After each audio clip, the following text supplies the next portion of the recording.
Замир, сен татарша білесің ме? Нет, не bila, а bilет надо. Согласен.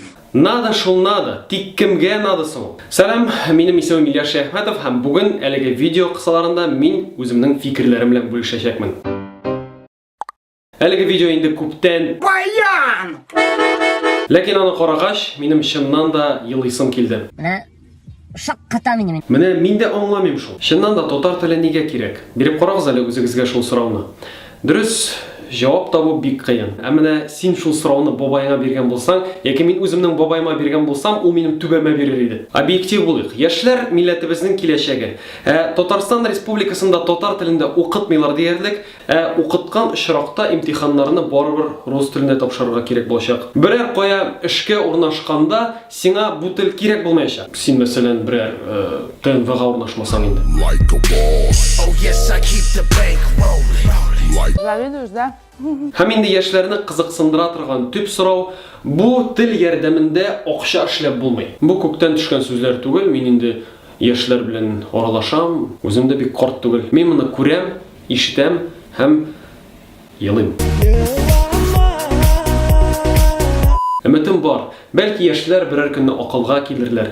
Милләтенә, туган теленә карата мәхәббәт уяныр. Ә бит бу татар апокалипсисында башка аяныч фактлар бар. Яшьләр дигәч күз алдында мин үз буын вәкилләрен тотам. Шулай булгач, безнең әти-әниләр әби-бабайларга әйләнеп баралар. 80-90 елгы балалар әкренләп өйләнәләр, балалар алып кайталар, ә инде безнең әти-әниләр аларны үстерешәләр. Оныкларның исемнәре искиткеч. Бу темага кирип китмибез, чөнки бу чокырга кирсәң чыга торганда түгел. Еш кына урамда, кибеттә я башка җирдә мин өлкән кешеләрне оныклары белән күрәм. Чыннан да бу бик матур күренеш.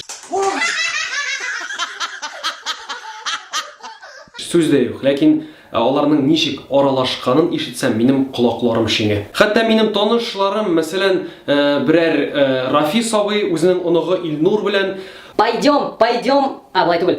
Пойдем, сынок, пошли әйдә. Дип сөйләшә. Нигә алай сөйләшергә? Нигә аңлатыгыз әле миңа? Шул ук Илнурга, оныгына киттек, улым, киттек, әйдә тизрәк дисә ярамыймыни? Димәк, телебезне менә кем буа?